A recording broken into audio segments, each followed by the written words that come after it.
I'm in the lookout for some kind of a good way to start the podcast. So, if you are aware of any method or something, you're more than free to share. And I do understand that the last episode was somewhat on a more heavy kind of an impact, I would say. It was very heavy on the heart. It was a pretty um, stammering within the first 30 seconds doesn't sound good for this episode now, does it? But don't worry. I will somehow manage to deliver some really good content for your brain rotted brains. Don't worry. And by the way, brain rot is the Oxford Dictionary word of the year 2024. I'm going down a rabbit hole and I would definitely encourage you to do the same. That's coming. Before we start this episode, uh, the next, hopefully the next, I am targeting a date of 1st November, Kannada Rajyotsava, that uh, it's I'm gonna invite someone, and this person is very knowledgeable, and you will definitely get to know that. Before that, fair warning: I have a cold, and I can still hear some background noises. I'm trying my best to optimize them. So yeah, let's get started. Wow, 1.5 minutes in. Hmm, great introduction, right? This is something I wanted to touch upon for some time. This I read this book called Atomic Habits by James Clear, where he mentioned that your environment is the main reason or the main catalyst in making your habits work.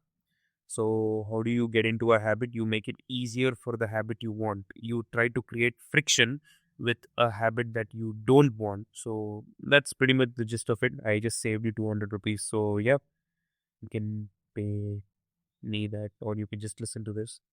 It's like getting 500 rupees from each of you. Emotional thermostat. Now, just picture this. You walk into a room and you feel uh, an array of emotions. Let's assume you're someone who has wronged a lot of people. I want you to picture this. You're someone who has wronged a lot of people, and those people are there.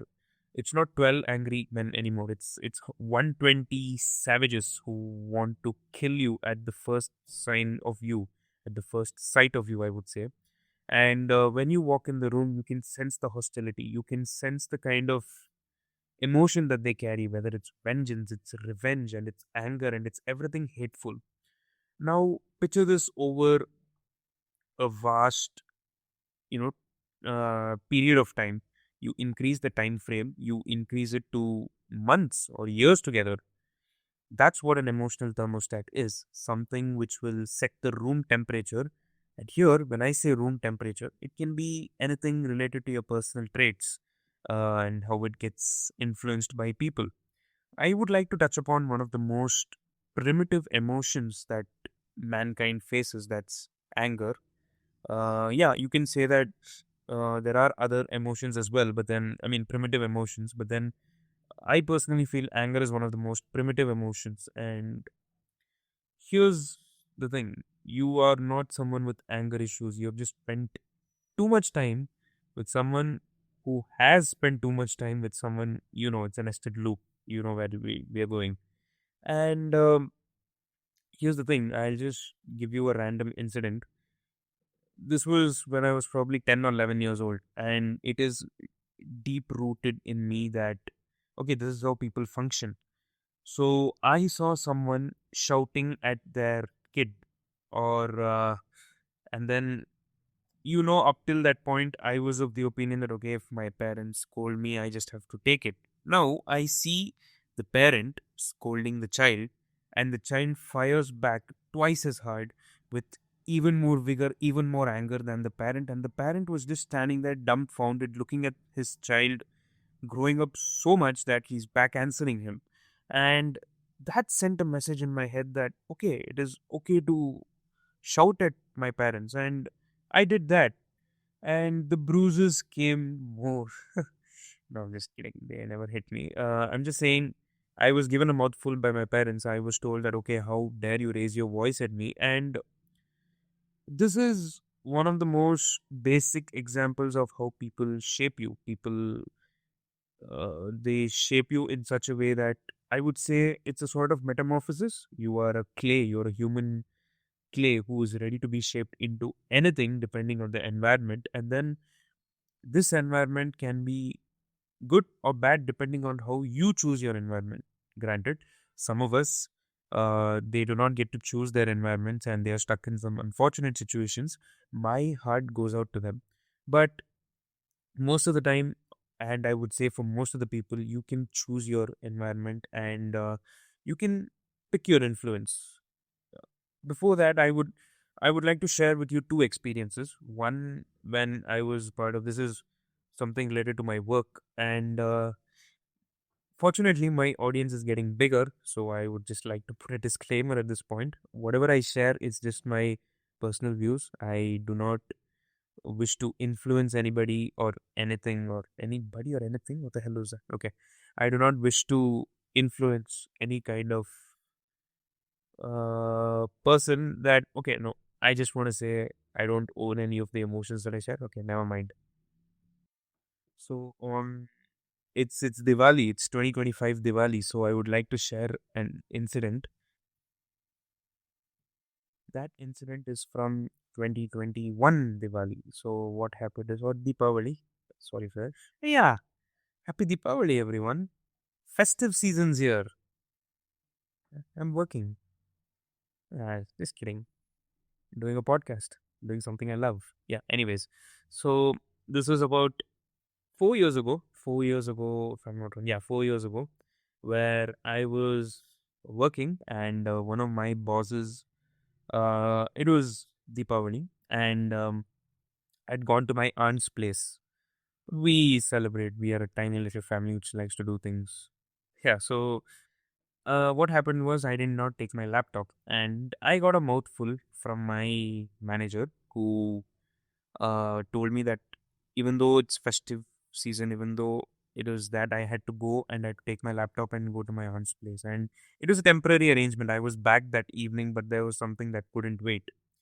Maybe in retrospect, I do understand the urgency of the situation, but the way they put it, the way they put it kind of set things in motion. It set wheels of emotions in motion, I would say, kind of mouthful.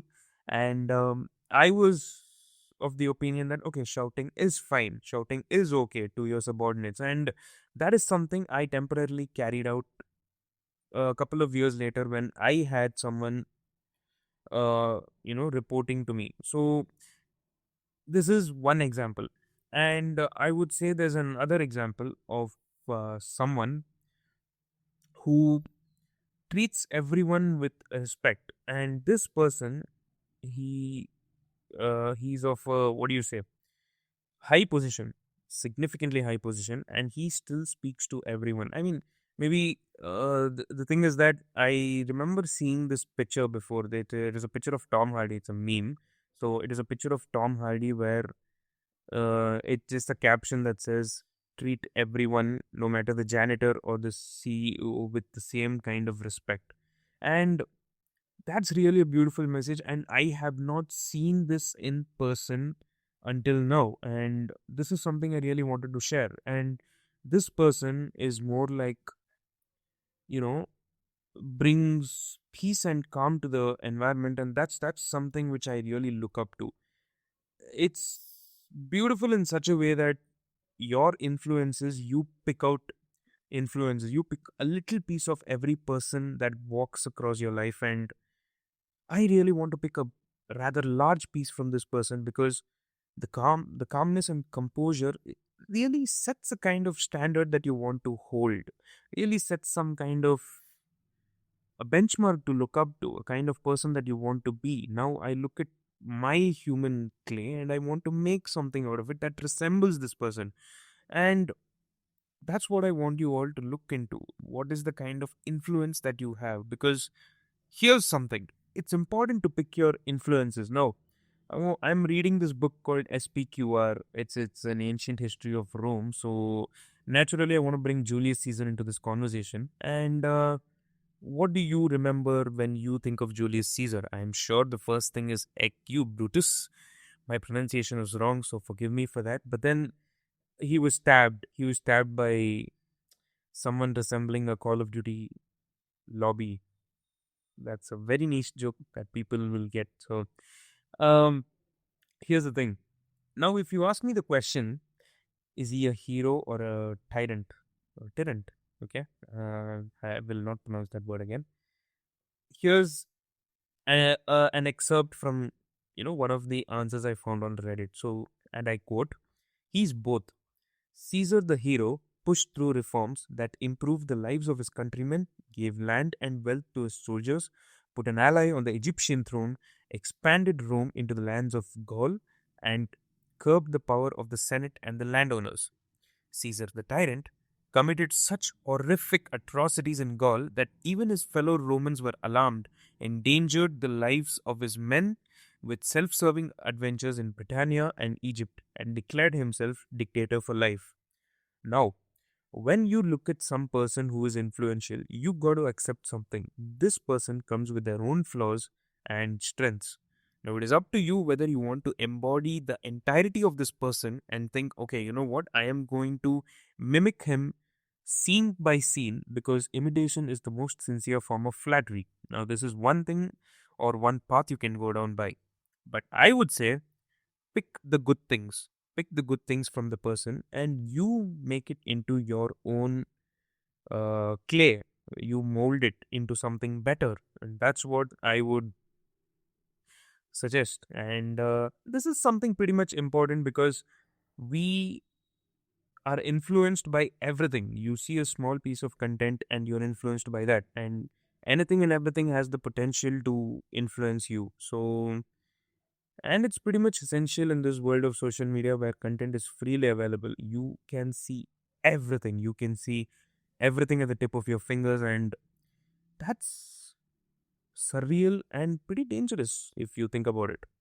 And speaking of social media, that would be what I would touch upon in the next episode. It's something on the lines of how attention span has affected the current generation. I know you would have heard this a lot of times, but then I'd like to touch upon it in the next episode. So I wanted to give a couple of book updates if anyone's interested. I'm reading SPQR, A History of Ancient Rome. That's one thing. Reading multiple books.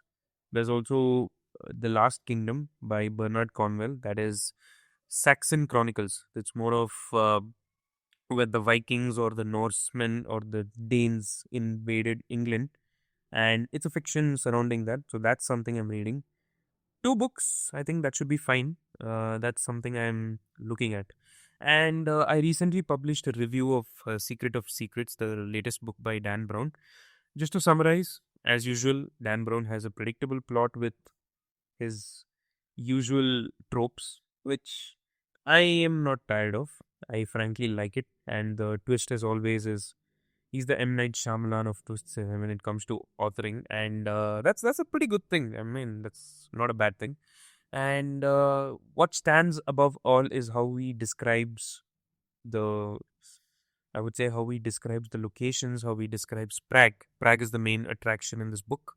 That is from the Czech Republic. And it was so good that I want to plan a visit to Prague sometime. I want to witness the architectural magnificence of Prague and the Charles Bridge mainly. So he definitely takes you on a visual journey, which is just with words. That's something pretty awesome. So you should read it if you have the time. I would like you to keep an open mind and read it if you ever get the chance to. And I'm not going to ask you to go out of your way to read the book because it's definitely not for everyone. It definitely tests your beliefs. And yeah, that's about it. I hope you liked this one. This had a little more of, I would say, a little less goofy vibe and a more information kind of vibe, and something which really touched my heart. Maybe you can let me know if you like to do more things like this, or revert to podcast brain rot or something like that. No. Yeah, that's about it.